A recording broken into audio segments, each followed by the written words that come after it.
የጋሽ ያዕቆብ ፊልም ቤት።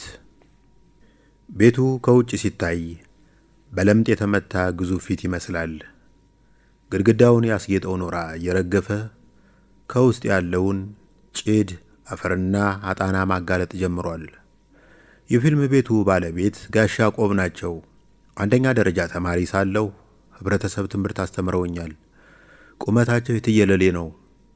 የአንድ መካከለኛ ቤተሰብ ሰውነትን ሰብስበው የያዙ ይመስላል። የድፍድፍ አቆማዳ የሚመስለውን ሆዳቸውን በባለ ማንገቻ ሱሪ ይሸክፉታል። ሪህ ያደነዘዘውን እግራቸውን እንደ አጣና ይጎትቱታል። እኛ ተማሪዎች በሁለት ምክንያቶች እንወዳቸው ነበር። አንደኛ፣ እንደ ጊዜው ልማድ መማሪያ ክፍል ውስጥ ለ40 ደቂቃ ያክል አያግቱንም። ስለ መስክ ሲያስተምሩ መስክ ላይ ያሰማሩናል። ስለ ተራራ ሲያስተምሩን በአቅራቢያው ያለውን ተራራ ያስወጡናል። አንዳንድ የዘመኑ መምህራን እንደሚያደርጉት በትንሽ በትልቁ ሰበብ ተማሪን አያሰቃዩም ነበር። አቧራ በጠገበ ወለል ላይ አንበርክከው አናታችንን በኩርኩም አይበይዱብንም።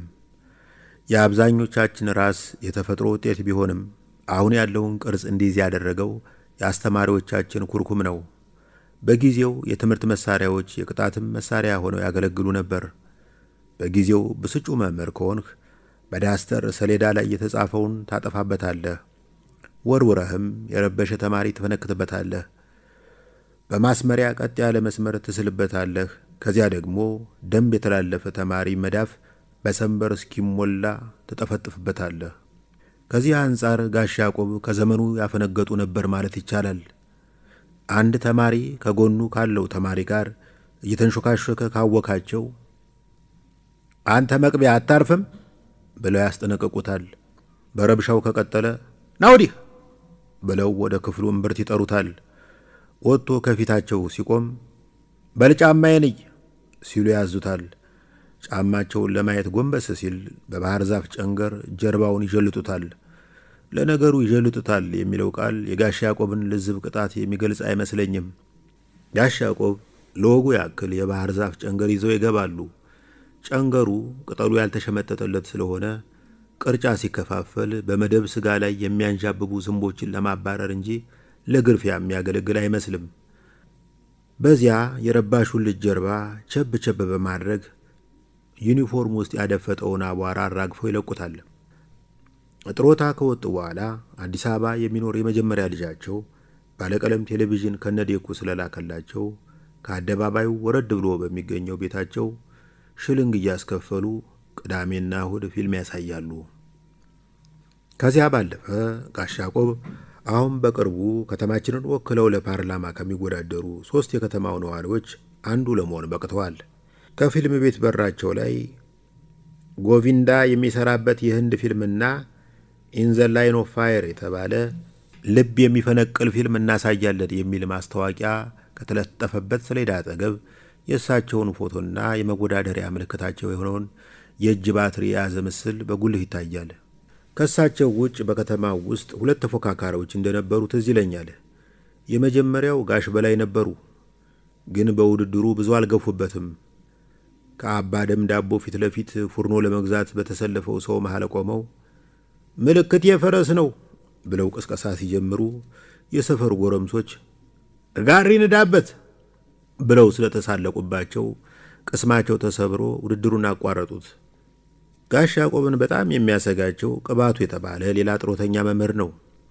ባለፈው በጤፍ ገበያው መሃል ቆሞ ጋሽ ያዕቆብን ክፉኛ እያራከሰ ሲቀሰቅስ ሰምቼዋለሁ። የተከበርኸው የማርቆስ ከተማ ሕዝብ ሆይ፣ ደጋግሜ እንደነገርሁህ ምልክቴ ጀበና ነው። እንደ ጀበና አርሬ ጠቁሬ እንደ ላስቲክ ተኮማትሬ ላገለግልህ ዝግጁ ነኝ። ያዕቆብ ምልክቴ ባትሪ ነው ይላል። ጉድ እኮ ነው መቼም። አስተውለን ካየነው ባትሪ የሌባ ምልክት አይደለምን? በመንፈቀ ሌሊት በጠፍ ጨረቃ በረት የሚሰብር ሌባ ዱላና 3 ጎራሽ የእጅ ባትሪ ከእጁ አይጠፋም። የታፈርከውና የተከበርከው የማርቆስ ሕዝብ ሆይ፣ እኔ ሳተና ልጅህ እያለሁ እንዴት አንድ ወደላ ሌባ ትመርጣለህ? ወደላ ያልኩት ወድጄ አይደለም። እንደምትመለከቱት ያዕቆብ የስዕለት ሰንጋ ነው የሚመስል። ይህንን የሚያክል ሰውነት ይዞ የተጨቆነ ሕዝብ ወክላለሁ ማለት ዘበት ነው።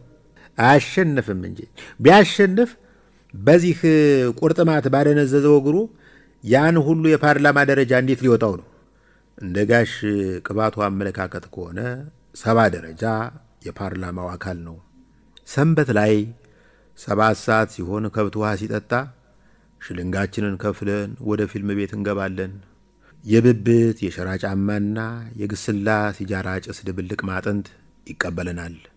የቤቱ ግድግዳ አብዛኛው ክፍል እንደ ዘመኑ ደንብ በጋዜጣ ተሸፍኗል። ትንሽ ለየት የሚለው የፊልም ቤቱን ግድግዳ የሸፈኑት ጋዜጦች የጋሽ ያዕቆብን መጣጥፍ የያዙ ወይም የጋሽ ያዕቆብ ስም የተጠቀሰባቸው መሆናቸው ነው። አዲስ ዘመን ጋዜጣ ላይ ጽሑፍ የታተመለት ብቸኛው የከተማ ነዋሪ ጋሽ ያዕቆብ ነበሩ። የጋዜጣው ገጾች ባልደረሰባቸው የግድግዳው ክፍሎች የዝነኛ ፊልም ተዋናዮች፣ የነ አሚታብ፣ የነ ቫንዳም፣ የነ ሸዋዚንገር ፎቶዎች ተለጣጥፈዋል። በዚያ ሁሉ መሃል የተላጠ እንጨት ደግሞ አይላጥም፣ ሰው ያለ አንድ ጊዜ አይበለጥም የሚል በዳንቴል የተለጠፈ ጥቅስ የሚበቃ ክፍት ቦታ አልጠፋም። የፊልም ቤቱ ደንበኞች 2 አይነት ናቸው። የመጀመሪያው ቡድን የከተማው በረንዳ ዳሪዎችና ኩሊዎችን ያካትታል። በመርቲ ጣሳ ውስጥ አሸዋና ሲሚንቶ ጠቅጥቀው በሰሩት ዳምቤል ጡንቻቸውን ለማፈርጠም የሚደክሙ ሥራ አልባዎች በዚህ ጎራ ይመደባሉ። አብዛኞቹ የቦክሰኛ እጅና የአትሌት እግር ይዘው በየመንደሩ የሚዞሩ ናቸው። የውጭ አገር ቋንቋ ስለማይገባቸው ንግግርና የተወሳሰበ ሴራ ያለበት ፊልም ታግሰው መመልከት አይችሉም። ከሙዚቃ ቀጥሎ የሚገባቸው ዓለም አቀፍ ቋንቋ ድብድብ ስለሆነ አጥንት የሚከሰከስበት ደም የሚፈስበት ፊልም ከተከፈተ በታላቅ ተመስጦ ይመለከታሉ። ከመመሰጣቸው የተነሳ በክርን ብትጎስማቸው ወይም እንደ ቅዱስ ያሬድ እግራቸውን በጦር ብትበሳባቸው ምንም አይሰማቸው። የድራማ ይዘት ያለው ፊልም ከተከፈተ ባድማ በውካታና በጭብጨባ ያስቀይራሉ። የጦርነት ፊልም ከተከፈተ ሁሌም በጀግናው አሸናፊነት እንዲጠናቀቅ ይፈልጋሉ። አንድ ቀን ብሬቭ ሃርት የሚል ርዕስ ያለው ዋላስ በተባለ የስኮትላንድ አርበኛ ታሪክ ዙሪያ የሚያጠነጥን ፊልም ተመልክተን ፊልሙ በአርበኛው ሞት ሲጠናቀቅ እንዴት አክተር የሚሞትበት ፊልም ታመጣለህ ብለው ፊልም የሚያሳየውን ልጅ እግር ሊደበድቡት ሲቃጡ ወደ ጓዳ ሸሽቶ አመለጠ። ሁለተኛው ወገን የፊልም ተመልካች እንደኔ ማትሪክ ወስደው ውጤት የሚጠባበቁ ጎረምሶችን ያጠቃልላል። አብዛኞቹ እንግሊዘኛ ሰምተን እንረዳለን የሚሉ፣ በህንድ ፊልም ላይ መዘባበት የጀመሩ፣ በቻይና ካራቲ ፊልም ላይ አቃቂር ማውጣትን የሚቃጡ፣ በቫንዳም የተሰላቹ፣ በቻክ ኖሪስ ተስፋ የቆረጡ ናቸው። አንዳንዶቹን የከተማው ሰው በደንብ ያውቃቸዋል። ፊት ለፊት የተቀመጠው ቀበሮ ገዳይ ይባላል። በከተማው የታወቀ የ100 ሜትር ሯጭ ነው። ወላጆቹ ያወጡለትን ስም ከወላጆቹ በቀር የሚያውቀው የለም። ከዕለታት አንድ ቀን የኮቼ ጫካ ውስጥ ለዘር ተርፎ ይኖር የነበረውን የመጨረሻ ቀበሮ አባሮ ጅራቱን ይዞ በእግሩ ደቅድቆ ገሎታል እየተባለ ይወራለታል። ደብረ ማርቆስ ስቴዲየም ውስጥ በውድድር ጊዜ የሚያደርገው እስካሁን አልተረሳኝም። ገና ሩጫው ሊጀመር ሲል ከጎረቤት ወረዳ ከመጡ ተወዳዳሪዎች ነጠል ብሎ ይወጣና ወደ ደጋፊዎቹ ዞሮ ረጅም እጁን ያውለበለባል። የምስራቅ ጎጃምን ሰማይ በፎጣ የሚወለውል ነው የሚመስለው። ከዚያ ባለበት ሆኖ ወደ ላይ ደጋግሞ ይዘላል። በዝላይ ብቻ የሚያባክነው አቅም ግማሽ ማራቶን የሚያስሮጥ ነው። ይቀጥልና ወደ ሌሎች ተወዳዳሪዎች ዞሮ ይገረመማቸዋል። አሁን ቢቸግር እንጂ እናንተን ከመሳሰሉ ውርጋጦች ጋር መወዳደር ነበረብኝ የሚል ይመስላል። ልክ ውድድሩ ሲጀመር ከሌሎች ተወዳዳሪዎች ቀድሞ እንደ ዘንግ ተወርውሮ ይፈተለካል። በጣም ከመፍጠኑ የተነሳ እንደ ዛር የኮቴው ድምፅ ይሰማል እንጂ ሰውነቱ አይታይም ይሉታል።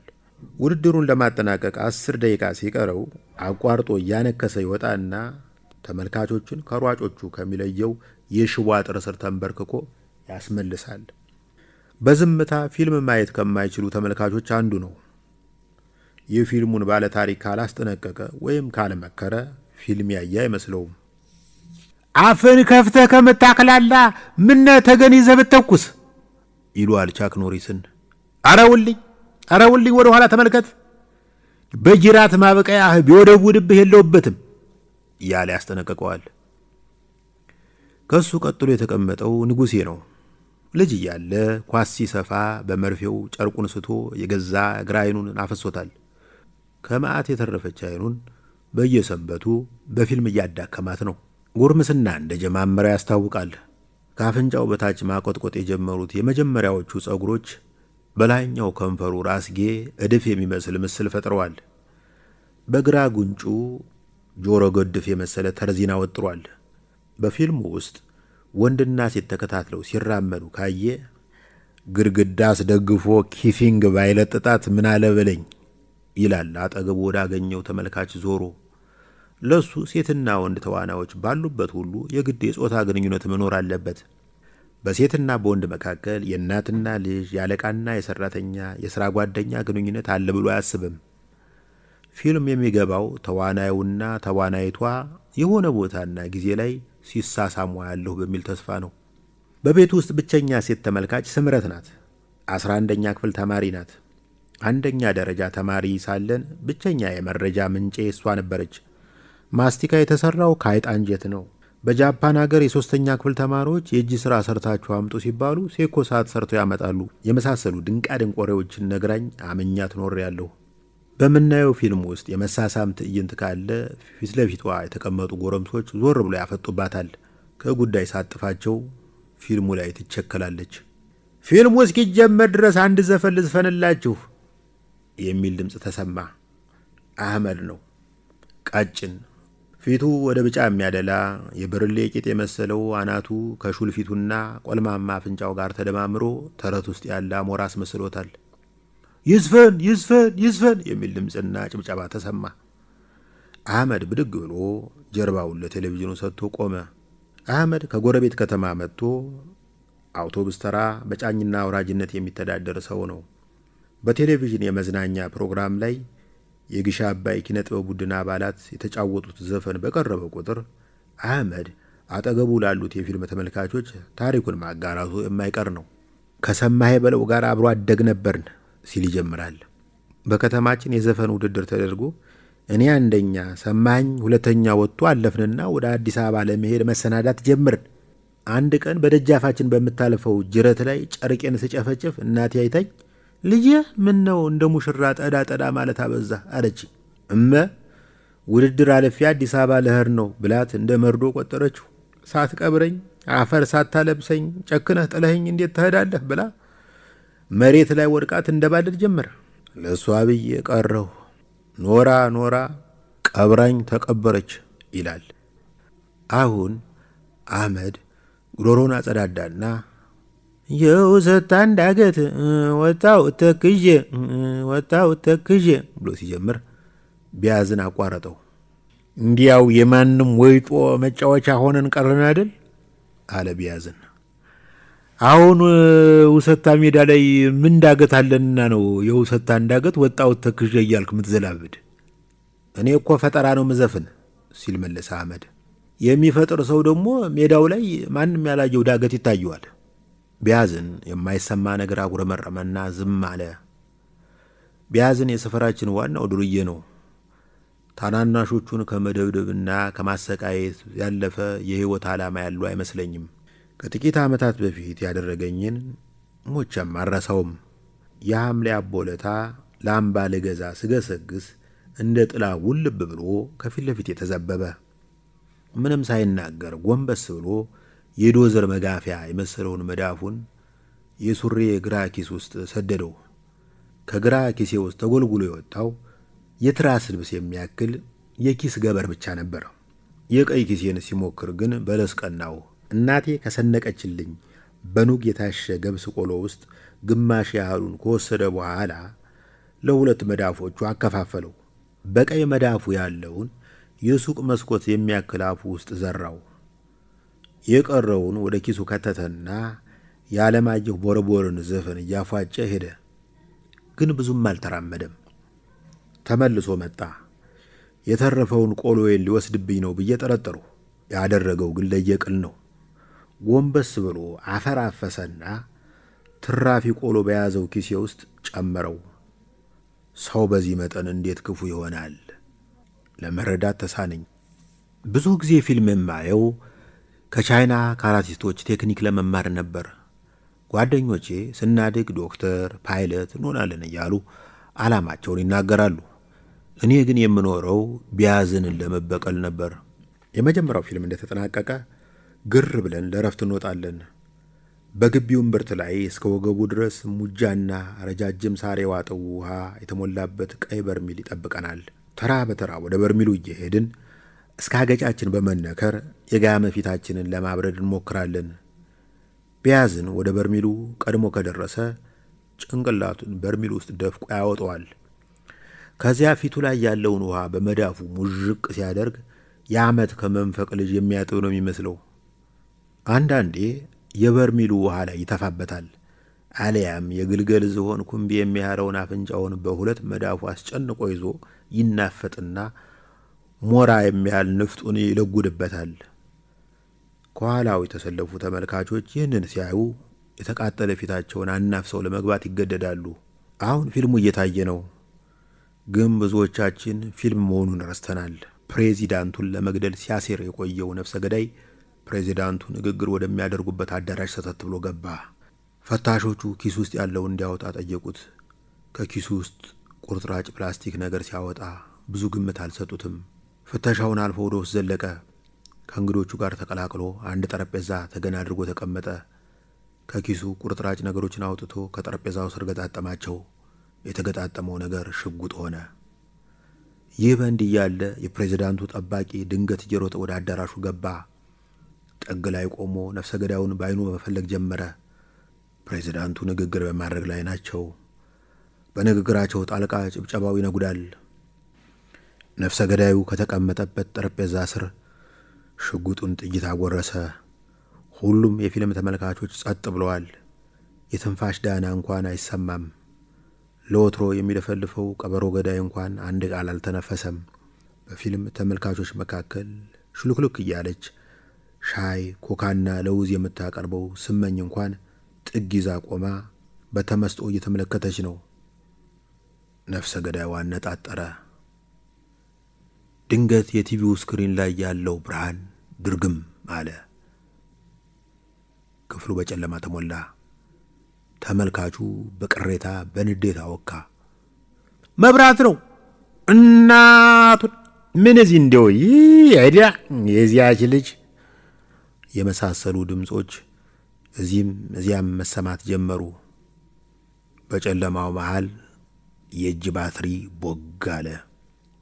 የባትሪውን እጀታ የጨበጠውን መዳፍ ተከትዬ ወደ ላይ ስመለከት ጋሽ ያዕቆብ ከቲቪው ፊት ለፊት ቆመዋል። እኔው ነኝ ከባልቦላው ነው ያጠፋሁት። ለማስተላለፍ ፈልጌ ነው። ባትሪን ምረጡ